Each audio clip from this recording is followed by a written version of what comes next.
Welcome to the From Nature to Nurture podcast. I am your host, Danielle, and we are here today with episode 30. Today's episode is a bit of a herbal story time. I want to talk about something that I haven't really heard other herbalists speak about. Now, I very often get asked, what is my favorite plant or what plant am I currently working with?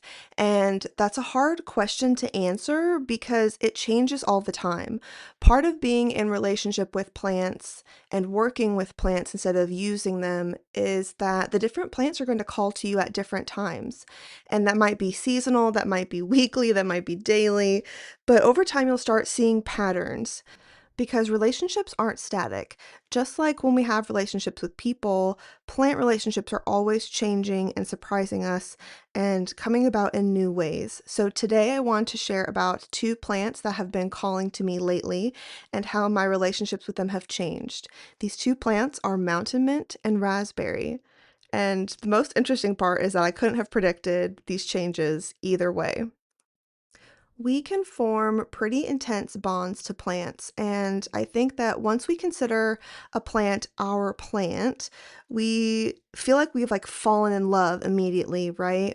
But that's not exactly how relationships work. Sometimes you need to meet plants for over and over and over for years to be able to truly notice it and deepen that connection. And sometimes they are like whirlwind romances, but a lot of the times why we're called to plants are different. It could be for a practical reason for something that we're working on, or like an energetic reason, kind of like how I shared with my rose story in the past. But sometimes we just don't like a plant right off the bat until one day we do. The plants don't change, we change, and the plants come to us when we are ready to meet them. So let's talk about raspberry. I have never liked raspberries. The seeds are annoying. It's really hard to get them in the perfect ripeness. Oftentimes they're way too tart or way too like overwhelmingly mushy sweet, almost going into rancid. And they are just so particular that I had a really hard time liking raspberries. But what's interesting is that I've always loved raspberry leaf. That's a plant that I've been working with for years, and for some reason in my mind, I did not connect the two as being part of the same plant. I logically know that they are, but it's so interesting to love one part of the plant and hate another part of a plant. So I've been working with raspberry leaf for years and years and years. It goes in so many of my blends just as a natural sweetener, of course, for women's health, all of the wonderful benefits that it has. But the berries I never really looked at until this year something shifted. And I don't know why, but I've been craving raspberry fruits. I've been eating them almost every day, adding them to all sorts of teas and mocktails. I've been making this one raspberry wild soda every week for the past 2.5 months. And I don't know why, but it's just really hitting. It's the first time that I am interested in raspberries outside of just the leaf. So now I'm looking at it from a whole plant perspective. And I wonder how often that we separate plants into parts before you ever really meet the whole. Because like I said, I never really even thought about them being the same plant because I'm not out there wild harvesting raspberries or wild harvesting the leaves. I am ordering the leaves, right? Getting the raspberries from the store. And that's a big issue in herbalism when we are so disconnected from the plants. Yeah, you can work hands-on with the dried plants or the fresh fruit or whatever, but we're seeing that issue right now inside me where I'm not seeing the plant as a whole being. So one of the things that I was most excited to try was making a tea with the whole plant. I mean, as much as you can, the leaves and the berries. And it's so different and it's changing how I feel about raspberry. It's interesting because I am not trying to dig into too much why raspberries are such a bigger thing in my life for the first time at 34 years old. That's part of that plant relationship, is letting things slowly unfold and not trying to force a meaning. I'm just experiencing and sitting with them and waiting and kind of seeing what happens. Now, my relationship with mountain mint has been completely different. I was first introduced to mountain mint, oof, like 4 years ago through a different herbalist. I saw someone make a reel about it, and I was fascinated that we had a native mint. To me, mints have always felt very exotic. I know that's kind of silly because a lot of people grow mints, but I don't think about wild mints being out there like in my native landscape. And so to find out that we have this native mint was so exciting. And then one day I was hiking at like one of my favorite parks, and I saw this plant that looked like people had spray painted it, this beautiful silver, like all over the tops. And I thought that was so strange that they were marked in silver. But I was thinking, like, oh, so, sometimes they mark trees because, like they're diseased, so they're watching them, or they're going to cut them, or like, we see spray paint in nature probably more often than we should, but like it's a relatively common thing.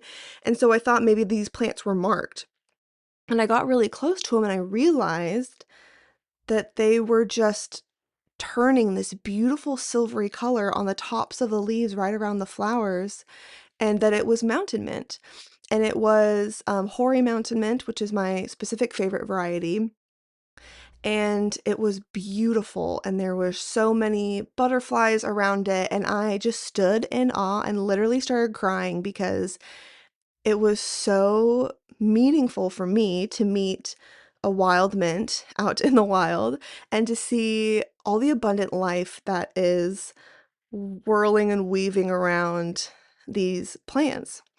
And I would return again and again and again to like harvest little tiny bits, but I didn't have any plants of my own, and it's a plant that I want to work with more. Then, I think 2 years ago at a local apothecary, they had some mountain mint babies for sale, and I was so excited that I could go plant my own mountain mint at my house, and I did, and I didn't realize that it was not the variety that I liked. It was the narrow leaf mountain mint, and to me, the narrow leaf variety smelled and tasted just like citronella. It was gross to me. It didn't really feel like grounding and minty like the hoary mountain mint or the wide leaf mountain mint, and I was so devastated. I was so excited to work with this plant on a regular basis, and now I couldn't. But I knew that it was a wonderful plant for our pollinators, and so I decided just to leave it in my garden beds. Side note, I didn't think about mountain mint being a wild mint, and we all know to not plant mints in big beds because they like to take over. We normally plant them in little pots, but in my head, because it was native, it wasn't going to do that, which isn't true at all. So it did end up growing over the years and took over a whole 8-foot bed and has started growing out into the aisles, and it is one of the most abundant plants in my garden right now. But I was still pretty upset over having the wrong variety and not being able to get my daily dose of mountain mint. But beautiful flowers, pollinators love it. Let's leave it. And it looks nice in the garden too. Now, earlier this year, I had a dream. I had a dream that I was teaching at an herbal conference, and part of being at the herbal conference was all of the teachers were given small raised beds that they could plant whatever plants that they were currently vibing with, and use that as like a teaching method to new students, or to like share bits of the plants with people and do like little plant trades. And the two plants that I planted were this narrowleaf mountain mint and red clover. And I woke up and I was like, oh, that's so strange. Like, that's not a plant that I like. I do grow red clover as well, but it wasn't one that I was like actively working with. It was one that I was just growing and drying for future use. So I went and made myself a little tea of the mountain mint and the red clover. And I thought, let's give it a try and see what happens. And surprisingly, something had changed. all of a sudden this plant was delicious. I made it multiple days in a row of the mountain mint with the red clover, and I didn't know why I had the dream of those two plants, and I've never mixed those two plants together, but it kind of became my blend for a while of working with those plant relationships. Now I have mountain mint drying all over my house. I have it in my drying rack, in baskets on top of my rocking chair, in my kitchen. I have friends coming and harvesting some because it's so abundant. And I want to share it with everyone because my relationship with this plant has changed. I think we put a lot of pressure on ourselves to know a plant the first time that we meet it and to immediately fall in love. I know I do that to myself.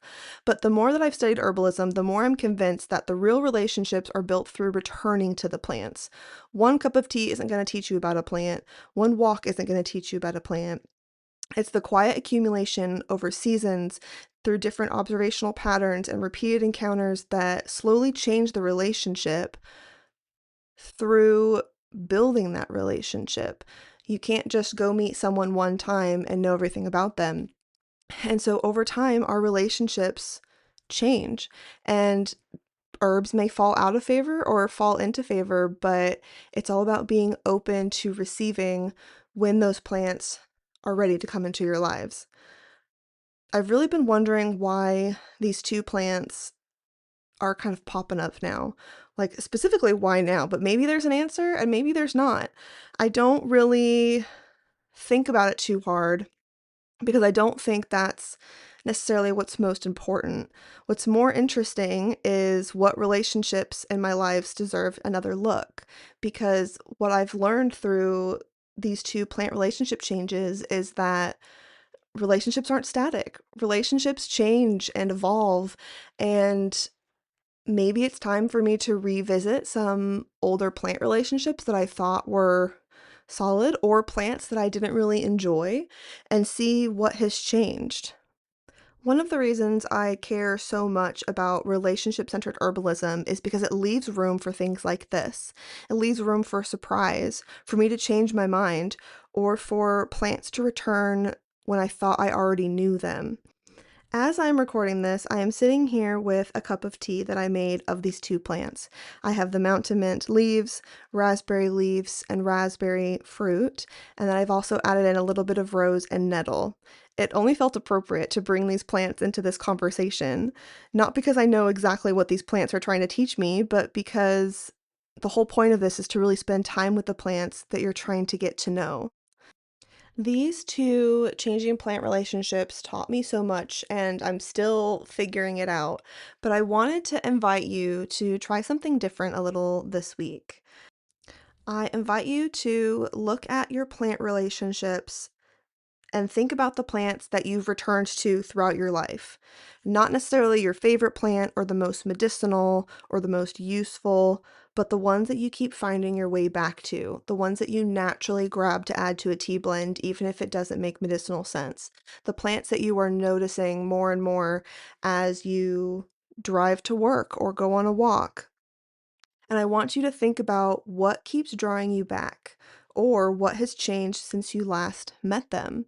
Really sit with that. If you have access to the plant, drink it. If you have um, a live plant outside, go sit with it and think about how your relationship with that plant has changed. Because maybe herbalism isn't about exploring new plants all the time. Maybe it's about returning to familiar ones with new eyes and to deepen those relationships that you've already established. If you would like to find out more about my upcoming classes and offerings, you can find me at rootandwandercollective.com. I'll see you along the plant path.